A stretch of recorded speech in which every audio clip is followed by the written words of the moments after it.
Hi there, my name is Dawn Moore. I'm the Workforce Engagement Manager with the American Red Cross of Virginia. And today I'm going to talk to you about deployment and review the basics with you so that you can hopefully feel good about your upcoming deployment and understand what's expected of you and what you're going to need to do before you get out into the field. This workshop is designed to supplement the deployment fundamentals training that you've already completed, and I encourage that you complete this workshop also after completion of disaster cycle services and overview. Today we're going to talk about what you need to know ahead of your deployment. We're going to talk about operational needs, the health status record, pre-assignment health questionnaire, training, your assignment, mission card, what you can expect in the field, and what you need to do when you come home, and what you need to expect from us as well throughout this process. Operationally, there are many different opportunities that you can take advantage of. I'm only going to talk to you about a few today, but I will be sending you what's called a group activity and position chart. You will receive that document to reference while you complete this training. And what that lists for you is all of the different groups, activities, and positions that may be engaged during a disaster relief operation. Now, some of those positions require special licensure certifications, such as disaster mental health, health services. Some of our roles may be more suited for some than others based upon skill sets and interest.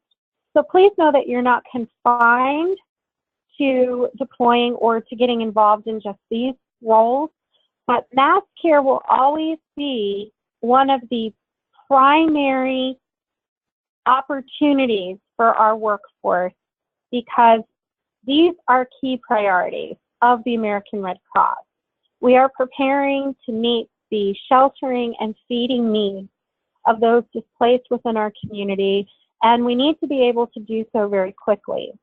So in addition to deploying leadership positions and also deploying mental and disaster health services professionals, usually the first opportunities that open to responders that are not deploying in leadership roles will be mass care positions, to include sheltering, feeding, and distribution of emergency supplies.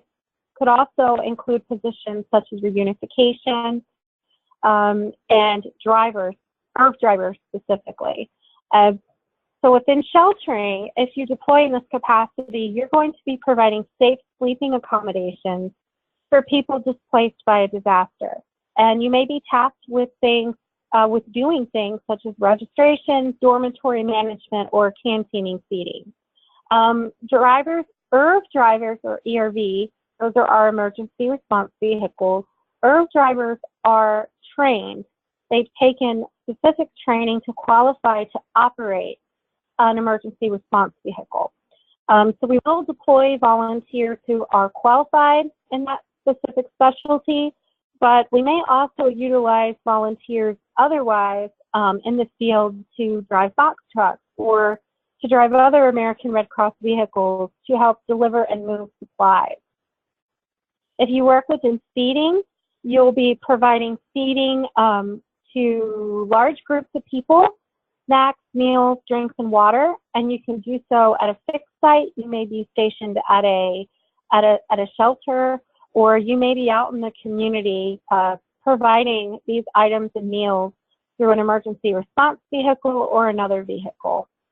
Also, those who work within distribution of emergency supplies will be working very closely with other activities to include sheltering and feeding to provide bulk items, more than one item at a time to multiple people, such as cleanup kits and different cleanup items,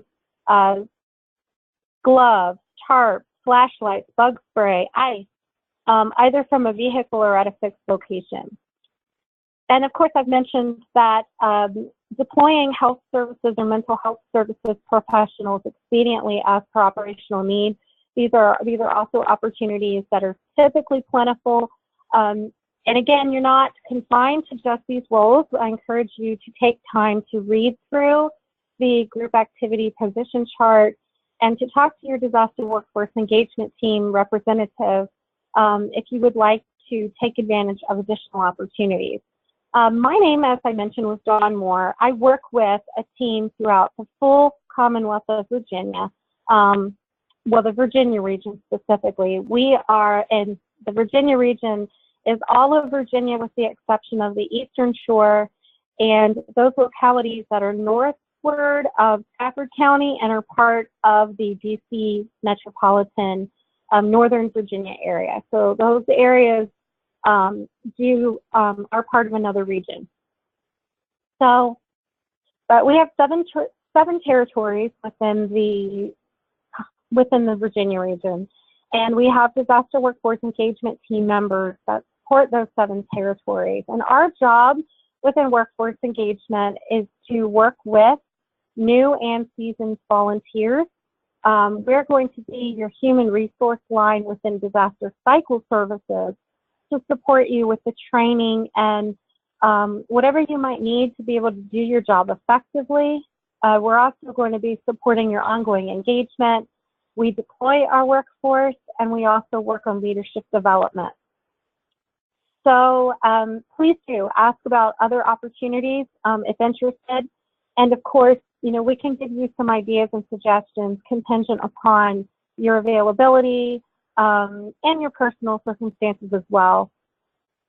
We're also going to obtain a health status record from you. The first time that you deploy, there is a short pause where we need to obtain this information from you and engage one of our staff wellness nurses in reviewing your health status record. So we have a great team of staff wellness registered nurses, but they are volunteers, and we want you to be mindful of that. They're providing us a service voluntarily. So there may be a short pause while our staff wellness team reviews your health status record. The health status record is a form that you'll also receive a copy of that requests some very specific information from you, and the registered nurse will review your information and reconcile those to any potential hardship codes that could exist on a disaster relief operation. And what this produces for my team are health restrictions. They're codes that we need to be aware of, and we need to look at every time we are ready to assign you to an operation. And what this ensures is that we're able to safely deploy our human resources without compromising your health and your safety. And your confidential medical information is maintained by a registered nurse. Please note that this isn't a form that you have to take to your doctor, nothing like that. You're just providing information about yourself that the registered nurse is going to review. Now, the pre-assignment health questionnaire, now this is a form that we will need from you every time that you deploy. The health status record is obtained once, and if we find that, unless we decide mutually that we need to get an update because something has changed with your personal health circumstances and you've shared that with us, we're not going to ask you to update that health status record except for once every 5 years. So you do that once, and then that step is one that we don't have to undertake every time you deploy. But the pre-assignment health questionnaire is one that we will be revisiting ahead of every deployment. And I'm going to take a look, we're going to take a quick look at this form so that you can see what it looks like. I'll also be providing you a copy of this, of course. But this form is one that we can facilitate very much like an interview.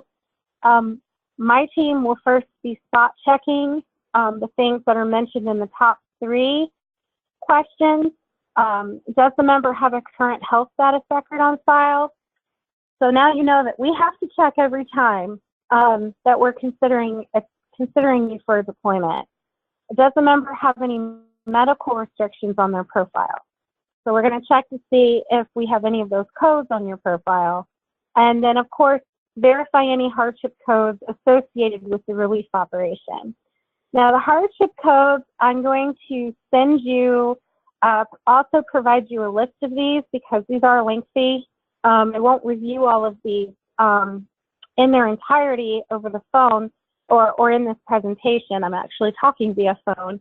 But it's important, it is actually crucial that you understand these hardship codes before you commit to a deployment. Any assignment, actually, whether you're deploying out of the state or you're serving in the state. Because when you deploy, it is understood that you are understanding that these hardship codes are in effect and that you're agreeing to work through them. So it's important that you've taken a look at these. We're also going to provide you what's called a physical capacity grid. And the physical capacity grid is a grid that lists all of the disaster positions that you can reference, that you'll also have reference to on your group activity position chart. And it shows what all the physical requirements for each. So you're able to take a look at that form and make an educated decision for yourself as to which position may be better suited for you. And then the health status records enables us to connect you to a staff wellness representative who's reviewing, and they're acting in accordance to their own licensure. These are registered nurses. They'll contact you directly if there are any questions. With large-scale events like Hurricane Harvey and Hurricane Irma, there's much less flexibility, much less wiggle room with hardship codes because these are such severe disaster relief operations. The circumstances on these operations are very real, very severe, and it's, if you do have hardship medical restrictions, you may not be able to deploy. Of course, we're not going to make that choice. That is a conversation that you will have with a staff wellness representative, and we're just going to be asking you some questions ahead of each deployment to determine whether or not we need to defer you to staff wellness for additional conversation. And these are the types of questions that we're asking. Of course, I've already mentioned the physical capacity grid. So everything I'm talking about, as you can see, it's aligned, it's delineated right here for us on this pre-assignment health questionnaire. These are things that we have to do every single time we deploy you to ensure the safety of our workforce. Then we're going to ask you some personal questions about your general health and safety. And if you answer yes to any of these questions, we are going to pause and defer you to staff wellness.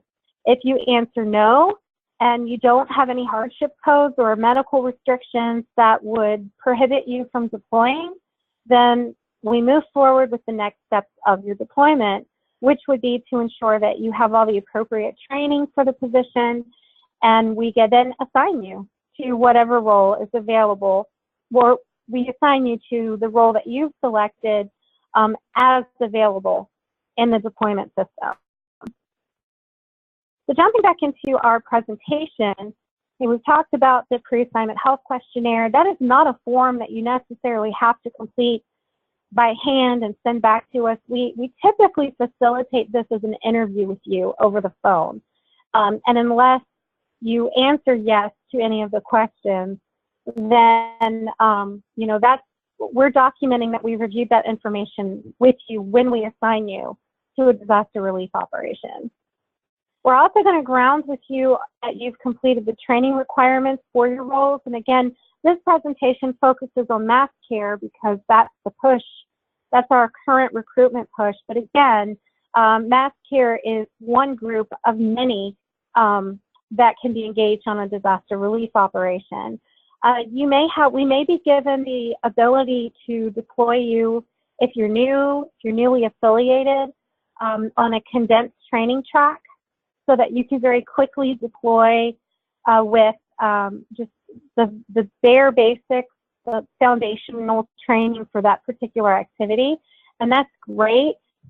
we're very glad that we have the ability to do that, actually, because it gives you the ability to get out with those courses that you really have to be able to understand the role.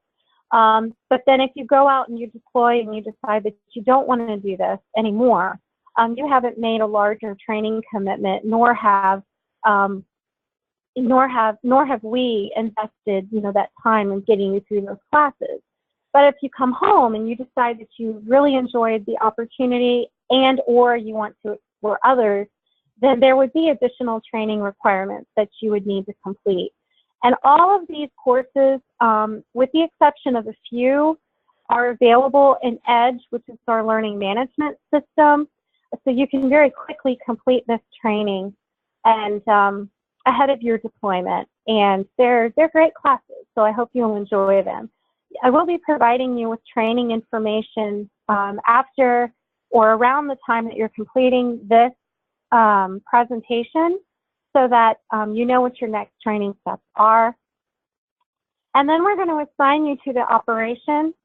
And when we've assigned you, if we kind of backtrack and go through what we've done, we've talked to you, about deploying with us. You said, yes, I'm interested. We've ensured that you have a health status record on file and that we've captured any health restrictions that we need to be aware of. You are educating yourself on what hardship codes are. You're reading through those. If you have any medical health restrictions that conflict with hardship codes that are on the particular operation, we're going to be deferring you to staff wellness to talk through that and to see if there's any exceptions that staff wellness can approve for this deployment. If you are approved to deploy, we're still going to have you look through the physical capacity grid again to make sure that you feel comfortable with the physical requirements of the position. And we're also going to thoroughly review the hardship codes that are actually attached to that position.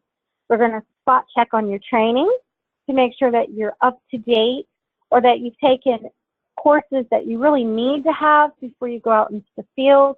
Then we're going to assign you to the operation once you're available to deploy within a 24-hour period. And when you're assigned, you're going to receive a disaster relief operation assignment record. And I'm going to show you what that looks like. That assignment record is going to be sent to you via a link once we've assigned you to the operation. And there are also other ways that you can obtain this sheet, and we'll show you how when you're assigned. We can also email this to you. So if you don't get the link or you have trouble accessing this form, no worries. We can instruct you as to how to pull it from your profile in Volunteer Connection, or we'll just send you a copy. So again, when we assign you to the operation, it's understood that the expectation is that you're going to travel within 24 hours. And so the first thing that you're going to do is you're going to review this record and you're going to make sure that you're grounded on what the hardship codes are. You're going to look through them, and if you have any concerns, we're going to pause now to talk through them so that we're not investing donor dollars in deploying you to the field to find that it's not the type of operation that you were prepared for. We need to make sure that you're well prepared so that we're using our resources wisely and that we're getting help into the field to our clients as help has been requested. So it's important that you understand what you could face. Now, I'm reviewing the hardship codes now. This is a real disaster relief operation assignment record. It's my coworkers. I'm reviewing this with you.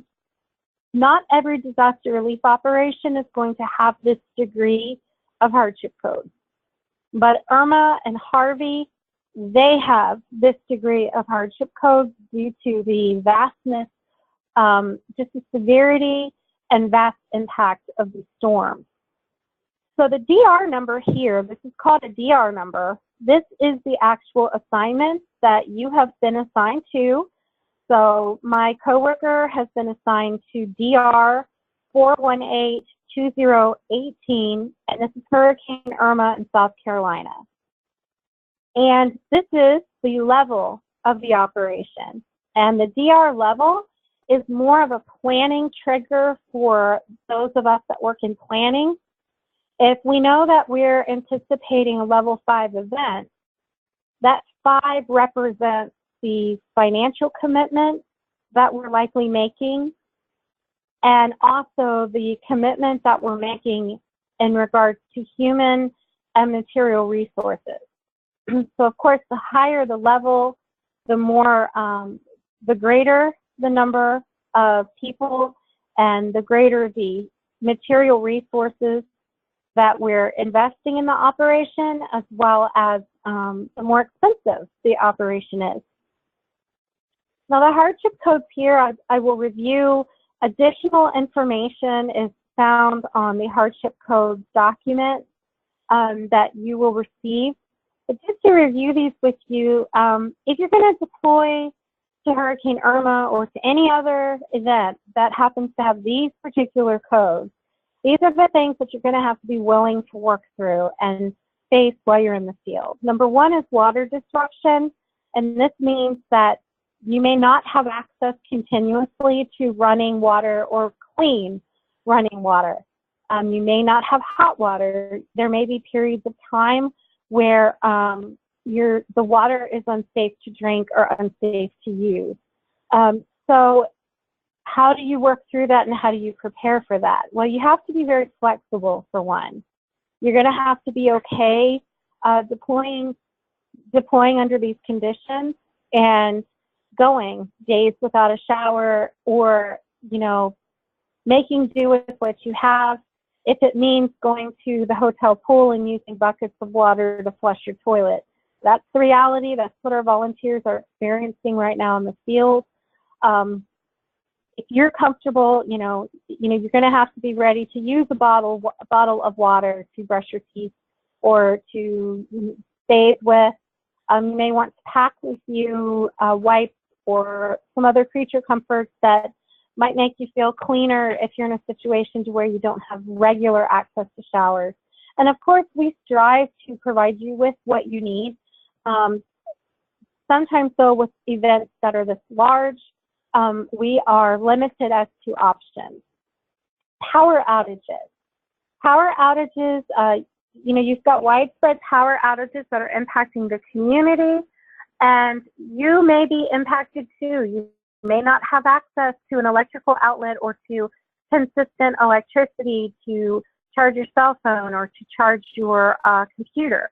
So knowing that there will be power outages, you're going to have to make sure that you're bringing batteries with you, that you have backup batteries for your laptop, that you're going to be able to function if you need to have your electronics with you without electricity.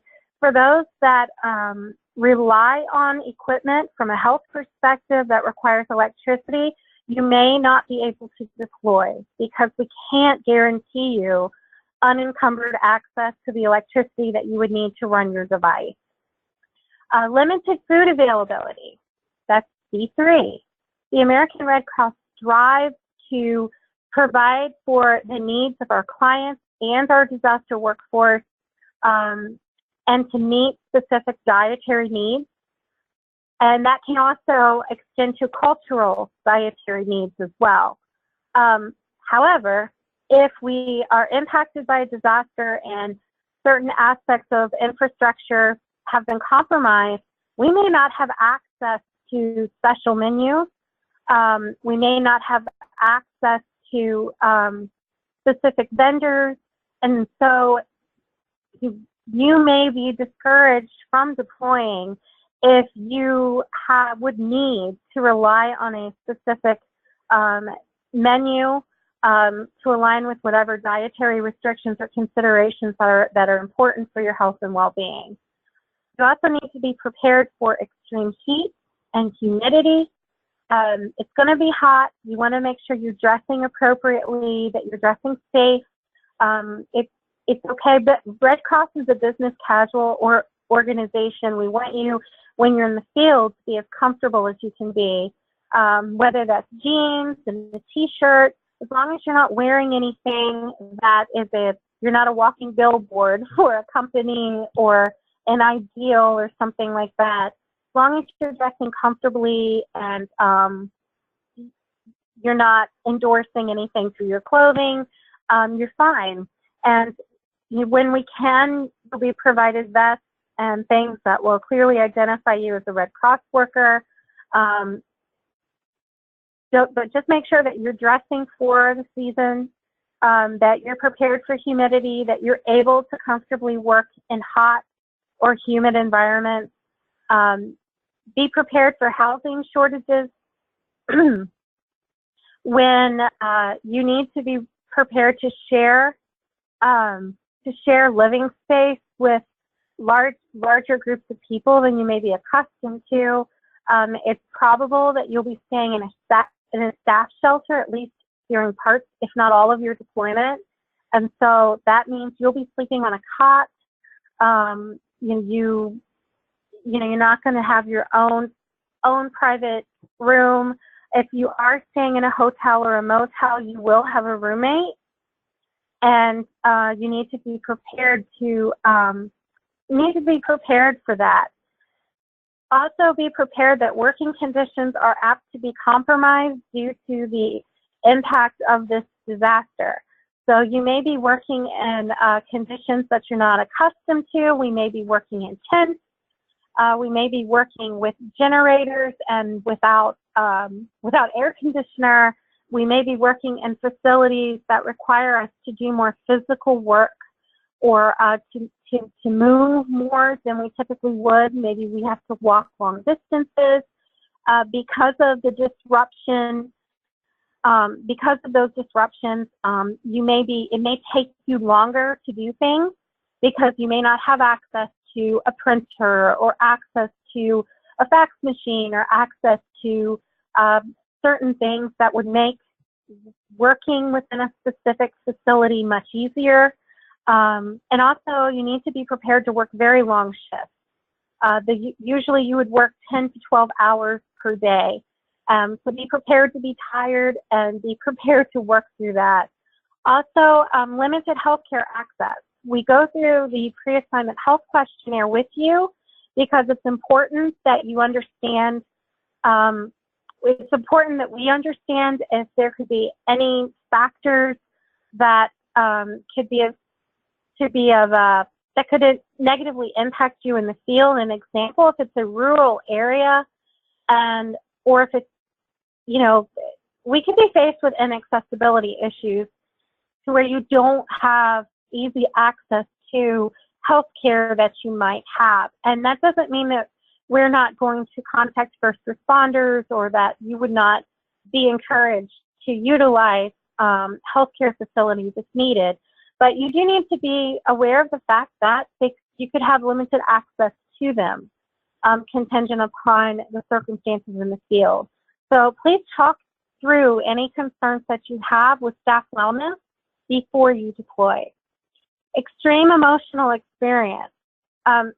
You will be seeing things. You will be witnessing the impact of a storm that has resulted in loss of life and loss of property. And of course, you're working with a diverse group of clients who are experiencing varied levels of emotion, to include anger, sadness, anxiety. Also, there could be, they may have varied needs. You may need to speak to disaster mental health services during one or more points of your deployment to talk through what you're experiencing, and that's okay. Be prepared to advocate for yourself and to ask for that service if you need it. And, just be aware that this is an extreme emotional time, not only for our clients, but it impacts those that are working to support our clients as well. Now, C10 and C11 are often buddies. They work, they often are kind of hand in hand, but travel conditions on the operation may be compromised due to inaccessibility to places due to downed trees, power lines, washed out roads, things of that nature. Stoplights may not be functional. You know, stop signs and road markers may be gone. So it's important that you're flexible. It may be challenging for you to get around, and it might take longer for you to get around because of this. There may also be limitations, transportation limitations, getting to and from the operation. So you may not have access to a rental car. You may be instructed to rent a car, but there may not be access to a rental car. You may be sharing vehicles with a group of volunteers throughout the operation. You may be instructed to rent a vehicle, you check it out, you drive to your reporting location, you check it in, and you never see it until it's time to come back home. That's normal. These vehicles are needed for the operation. They're not any one person's property, or you know, you need to be prepared for that, and that's normal. Also need to be patient, as it could take a long time to get to where you need to go to get to people in need. Air quality, mold, mildew, humidity in the air, things that could aggravate upper respiratory ailments, and also be very unpleasant for people. Be mindful of that. It's possible if you have a medical restriction, you would not be able to deploy on this assignment given air quality concerns. Be mindful of lifting limitations and walking and stairs. We've asked that everyone be able to lift at least 20 pounds to qualify for this deployment. And of course, in certain positions, you would require the ability to lift more than 50 pounds or more, and repeatedly during a shift. So lifting, anybody could be utilized in a mass care capacity on a large scale disaster relief operation. Be flexible. And if you have any concerns, please let us know so that we can ensure that we're not sending you if your job would be of detriment to your well-being, and that you're not being utilized in the field in a manner that would conflict with your personal health and physical capabilities. We also want you to be aware that you'll do a lot of walking. You may need to use the stairs frequently. We also want you to know of general health advisories, that it's not guaranteed that there won't be, because of the water, the flooding. There could be CDC issued warnings or concerns regarding different health concerns, whether it be like mosquitoes and West Nile virus, or communicable diseases, things of that nature. Just be advised that that's a very real possibility. And though we've not heard of anything to that extent, you do need to be prepared that it's not out of the question. So those are the hardship codes, and the intention, again, is not to scare you or to discourage you from deploying, but we want you to fully be familiar with these and to understand that it's rarely glamorous in the field. It's rarely rarely can we offer you an opportunity that doesn't require flexibility on your part, that doesn't require patience, that doesn't require adaptability and the ability to just work through some tough situations. Just always be grounded in the fact that our mission is to help people and to alleviate human suffering. And whatever we're going through, if we've left from a home of record that's standing, that if we have our family and we have our pets and we have our, we're doing okay, just be mindful that we're serving clients who are in a very different predicament. So those are hardship codes. And now we're going to move down to the incident description notes. So this may be blank, or it may have information that would be helpful to you. In this case, my coworker has deployed, and it's understood that she's going to support hurricane readiness. And now information here in this middle section of this, this record, the first piece of information is the member number. This is Jennifer's member number, or if you've volunteered with the Red Cross before, it's the DSHR number. This is also her volunteer connection number. Her name, and then her group activity position. And you can work through what that means by looking at the group activity position chart that you'll be provided. This first coding is the group. She's serving in logistics. The second is the activity. She's serving in procurement. That's what PRO means. And the position is SB. So an SB is a supervisor. The majority of you listening to this presentation will be deploying as a service associate on at least your first operation. And of course, with experience and additional training, you do have the ability to pursue promotional opportunities to supervisor above as you work with us.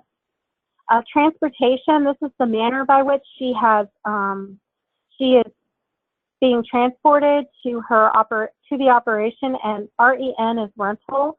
And that's usually not the case when you're going to South Carolina from Virginia. Usually this is the air for air travel. And then this also has the departure date and the arrival date. Below that, the system is going to default the reporting location for the responder. And so this is where she was reporting for the operation. And then below that, if there are any specific location comments or instructions, that would be listed here. It's not uncommon for that to be left blank, and I'll explain why in a moment.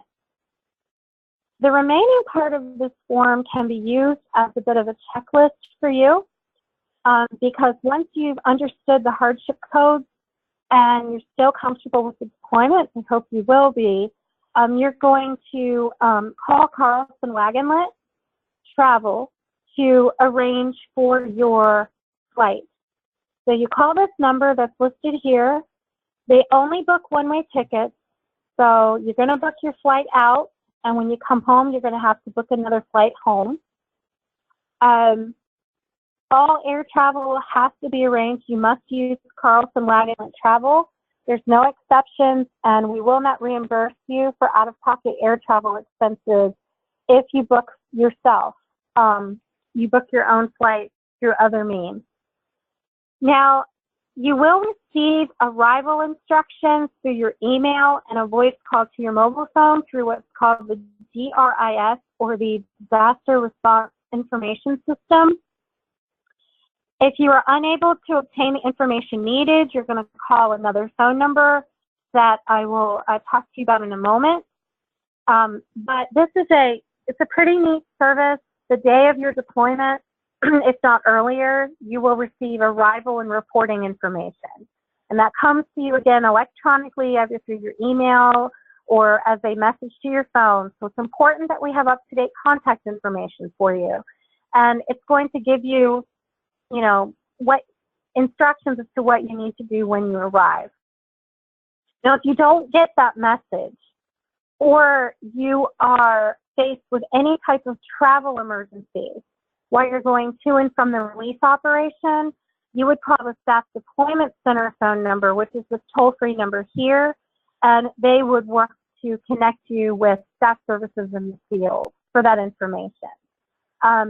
Again, you don't have any reporting location information other than the address up above here where it says reporting location, comments, and instructions, and that's really not uncommon, again, because the DRIS messaging serves in place of that. And of course, if you don't get that, you can call the Staff Deployment Center number. You're not going to don't expect to receive that information immediately again. You're apt to receive that information while you're in transit to your reporting location or shortly before. Then below you have a checklist. We've given you 2 YouTube videos that we encourage you to watch to further prepare you for your deployment. We remind you that you need to know the hardship codes and how they will impact you. We remind you that you must begin to travel within 24 hours of your assignment and that you're using Carlson Wagonlit to arrange your travel. You're not paying for this out of your pocket. You should never be asked to provide a credit card that is automatically handled for you. You're just calling them with this sheet in hand and telling them, okay, I need to be in Charleston within 24 hours, and you'll work with them to book your flight information. Then what you're going to do is you're going to contact your recruiter or the disaster workforce engagement team member who is working with you on your deployment, and you're going to update them with your departure and arrival information, because that's going to translate to what is populated by the receiving region on the operation. That's going to then populate to their arrival report so that they know you're coming. Then you're going to want to obtain a staff card, and I'll talk to you about that in just a moment. Know what to expect, review your profile, make sure your contact information is correct, make sure you pack the essentials, and the hardship codes should really directly respond to how you want to prepare packing-wise for the operation. Make sure that your clothing is appropriate for the season, that you're bringing with you any disaster-related gear that you have, and personal items, including prescriptions and over-the-counter medications. Be sure to also take your disaster staff card or mission card, which we'll talk about in a moment, your Red Cross ID, and any professional licenses required to perform your activity. You also want to take this worksheet with you because it has important phone numbers on it, and in the event that we get you out into the field and we haven't had an opportunity to get you a name badge, and we haven't had an opportunity to get you a Red Cross t-shirt or loan you a vest or all that good stuff, it is your driver's license and this sheet that links you to the American Red Cross. So it's very important that you do have this with you on your assignment. You do have to have a valid driver's license to deploy, and that is a national requirement. And you will have to have your driver's license and, as mentioned, your professional licensure and certification with you as you deploy. Okay, so you've been assigned to the operation, and now we're going to get you a mission card. The mission card is the card that you're provided to use for certain authorized expenses on the operation. So it's initially loaded for $450, and what that means is that you're issued what's called MDA, or Maximum Daily Allowance. And what this gives you is up to $35 per day while you're on the operation. And you can use your card for expenses such as meals, laundry, tips, and tolls. You can also use your card for fuel in a rental vehicle and for transportation costs to and from your home of record to the airport. We do not cover the expense of airport parking. You cannot reimburse yourself or use your card for airport parking, but you can use your card to pay for a taxi or a Lyft or an Uber from your home of record to your reporting to the airport. You would also have the ability to reimburse yourself if you have a friend or family member that's using their vehicle to get you to the airport. And I'll tell you what that looks like in just a second. The mission card also covers the cost to check in one bag at the airport. And please note that any additional bags or overweight bags are not authorized. So if you are concerned about, I would recommend that you check out the website of the airline that you're utilizing to check in on what their weight requirements are, so that you can kind of use that as a guide when you're packing.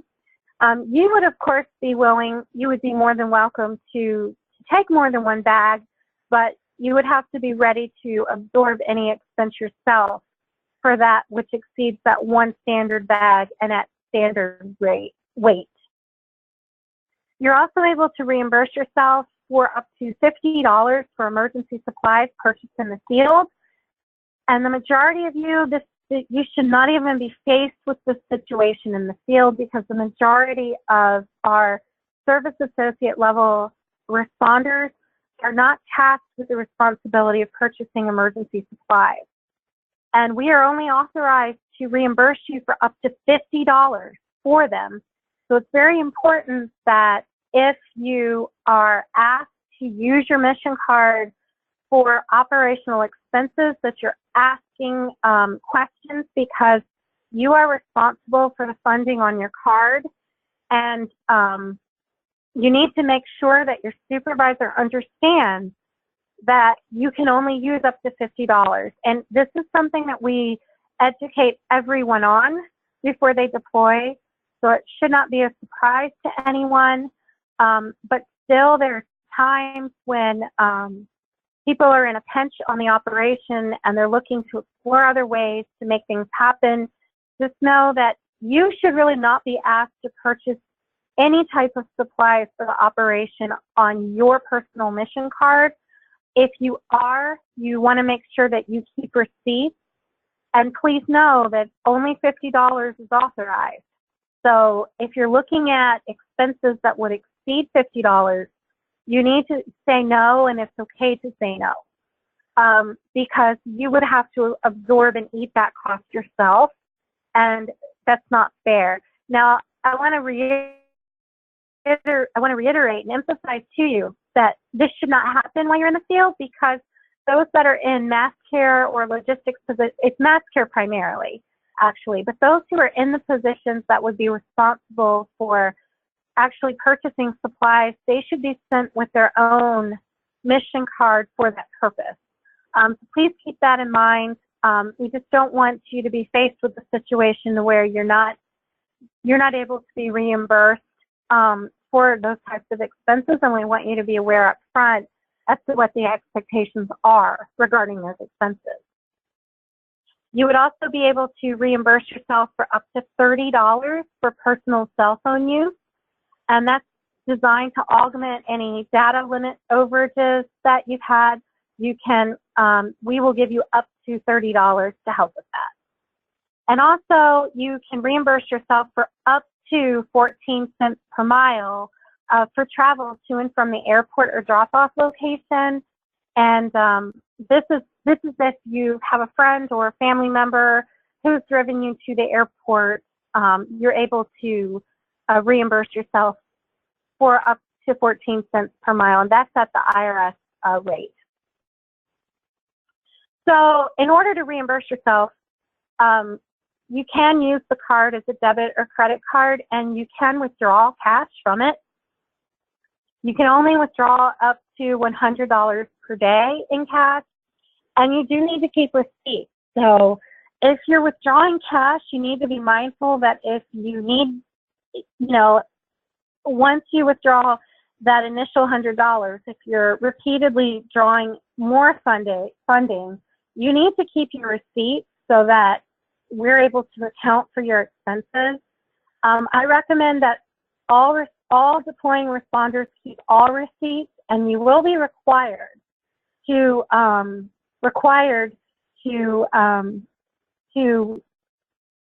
justify any expense that's $35 or more. So hang on to your receipts. Any expense for $35 or more is a requirement, and anything that you spend that's operationally focused, such as emergency supplies. Don't forget, that's the $50 max, and if that's expended, we can't make any exceptions there. So we recommend that you do take some cash before you deploy, and we don't want to make you feel like you can't take cash out as you need it, because we do understand that that's often the more convenient way to purchase, especially in areas where there's a lot of power outages. But do be mindful that if you withdraw $100 at a time, you would have to go to an ATM that doesn't have a fee for withdrawals. Because if there's a fee for a withdrawal, it's not going to allow you to take out 100. you would have to lower the increment as per that particular ATM machine.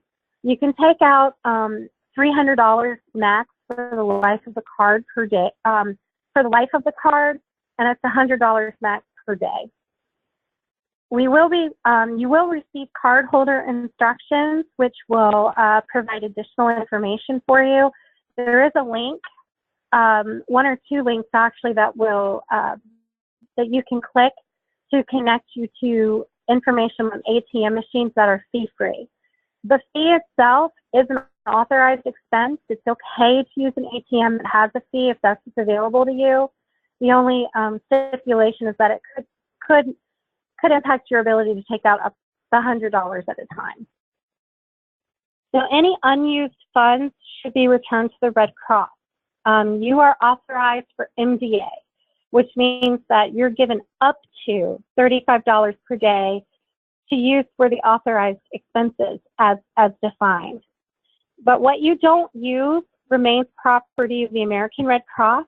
You would leave funds on your card that you've not utilized at the end of your deployment, and you would cut the card. You also are expected to reimburse the Red Cross after you've reimbursed yourself. If you still have cash in hand, you're welcome to withdraw from the card, whatever you've not yet reimbursed yourself for. But for any remaining cash that you might have in hand, or for anything that you might owe the Red Cross, you are responsible for returning that funding to the Red Cross as per the instructions on your cardholder instructions. Also, you are accountable for any unauthorized spending. So when you sign your Mission Card Authority form and you're issued the card and we load that for you, it's understood that you agree to these terms.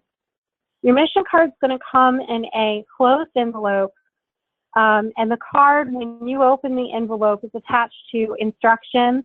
You sign the back of the card, and I recommend that you bring a special, not a special envelope, but a envelope, or you have some sort of mechanism in place for keeping your receipts. Okay, and now when you're in the field, the DRIS messaging is going to delineate for you who you're going to check in with and where you're going to go. But you do check in with staff services first. And keep in mind that staff services really needs to be in your pocket, that phone number, once you arrive on the operation, because they're your human resource line. And if you encounter any trouble while you're in the field and you don't have access to your supervisor, or you need anything really, you want to let staff services be your advocate. That's their job. So if you have mission card questions or questions about lodging, or it's a personnel issue, or you're not sure where to go, it's staff services that you need to connect with. If it's a health situation, if you've injured yourself, you want to make sure that you let your supervisor know right away, and that you're also alerting staff services and staff wellness. Staff wellness, the difference between a health services responder and a staff wellness responder is that staff wellness responders, their job is to work to ensure that our workforce is taken care of. Health services, their focus is client-facing, whereas staff wellness is workforce, internal workforce-facing. Make sure that you know who your supervisor is, and if you're not provided that information when you arrive, that you ask. Ensure that you're asking for a job induction if it's not offered and provided to you. You also want to be expected to fulfill a 2-week deployment while you're in the field, unless you're released early. You will not self-deploy home. You do need to talk with staff services if you need to leave before your 2-week deployment is completed, but it's understood that you've made a commitment to be there for a full 2 weeks unless an emergency situation occurs. Be flexible. Please be mindful of the hardships that exist. Please understand that with large-scale disaster relief operations, it's never a perfect system. We are always learning as we move forward. Our number one objective is to meet the needs of our client as efficiently as we can.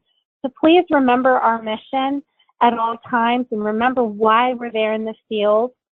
Please address any issues that you might encounter, questions, concerns to your supervisor while they present, and don't hesitate to request to speak with disaster mental health if you need to talk to someone. We also encourage you to request a performance evaluation for your personal development on any disaster relief operation for which you've served a minimum of 7 days. It is mandatory that you be provided a performance evaluation which overviews your performance in the field and also provides recommendations to help you in your development. Again, if you go out into the field and you decide that it's something you want to do again and again, if you have an interest in moving into a supervisory role, we want you to be forthright with your supervisor about that when you're in the field so that your performance evaluation will really speak to your readiness for promotion to the next level. And be prepared to talk about your performance evaluation when you come home. We also encourage you to ensure that you are up to date on your tetanus vaccination before you deploy, especially if you're deploying to a flooded area, an area that's seeing a considerable amount of flooding. If you do not have a if you're not up to date on your tetanus vaccination, it's possible that you will be prohibited from going to certain areas on the relief operation. When you out process, again, make sure that you're addressing any concerns that you've had about the operation to staff services or to your supervisor before you come home. It's very hard for us to mitigate different situations. It's very hard for us to mitigate and to support you with an issue that happened in the field when you're not in the field. If you have concerns that you don't feel your supervisor is accurately or timely addressing, staff wellness is your go-to, and they can engage staff relations who would work with our region as well if needed to help you achieve issue resolution. Make sure that you're talking to staff services if you've run out of funds on your mission card, because you can request additional funding if that happens. If you drove a rental car, be sure to check in with logistics before leaving because you may be expected to take it back. Make sure that you let your Red Cross point of contact know when you arrive safely to the operation and also when you out process. And do expect a post-deployment interview when you come home so that we can get an idea as to how your deployment went and hopefully get an idea as to what your next steps are going to be with us as a volunteer. Now, some of these next steps are not applicable, so let's talk about important considerations.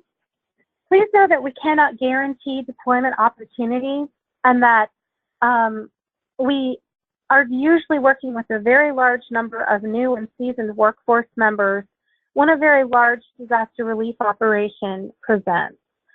We do our best to get our workforce vetted as quickly as possible in their roles and deployed in the field, but we are only able to deploy as per operational need presents. So if an operation does not need volunteers in your position, we may not be able to deploy you immediately, or we may need to talk to you about exploring another position. We are trying our best to work with volunteers on a first come, first serve as per their completion of requirements so that we have a fair system in place of getting volunteers out as per their availability. So we do ask that as we're working with new volunteers that you work with your point of contact. Please don't, unless we're getting a by name request for you in the field or you're working with a national recruiter for a specific position that they've recruited you for, we will be working as quickly as we possibly can to get you ready for your deployment and ask that you remain in the lane of working with the person that you've been assigned to because it does have an impact on our ability to get to everyone as quickly as possible. We understand that you may have a lot of questions or concerns. Please allow us at least 24 hours to answer a concern before it's addressed to another member of our team or volunteer services, and we promise that we'll get to you as soon as we can. If you're not getting a response after 24 hours, you may call me directly at 757-323-4783. That's 757-323-4783. And please know that there are opportunities for which you can remain engaged with us beyond your deployment. Your disaster workforce engagement team representative is happy to discuss additional opportunities and training with you now, or later if you prefer, once you get back from your assignment. Your next step, if you've not already completed them, if you're watching this deployment presentation, you're either already qualified for a disaster role or we're in the process of qualifying you for it. You can expect that you're also receiving a copy of the forms that we've mentioned in this presentation, and that we've also listed for you the training that you would need to take for your position. You're now going to be connected to a member of the Disaster Workforce Engagement Team who will work with you on your next steps towards deployment. So please stay tuned for a phone call or an email from members of my team who will gladly work with you to help you get ready for your deployment. I want to thank you so much for your time in watching this presentation. Please reference it as much as you need to, as this information is great, not only for our active hurricane responses, but will still be relevant for future responses as well. We really appreciate your interest in volunteering with us and serving your community, and encourage you to outreach at any time if you have questions. My name is Dawn Moore. Again, you can reach me at dawn.moore2@redcross.org. That's dawn.moore2@redcross.org. Or you may call me at 757-323-4783. Thanks so much, and we look forward to working with you and hope that your deployment is a very meaningful experience. Thank you.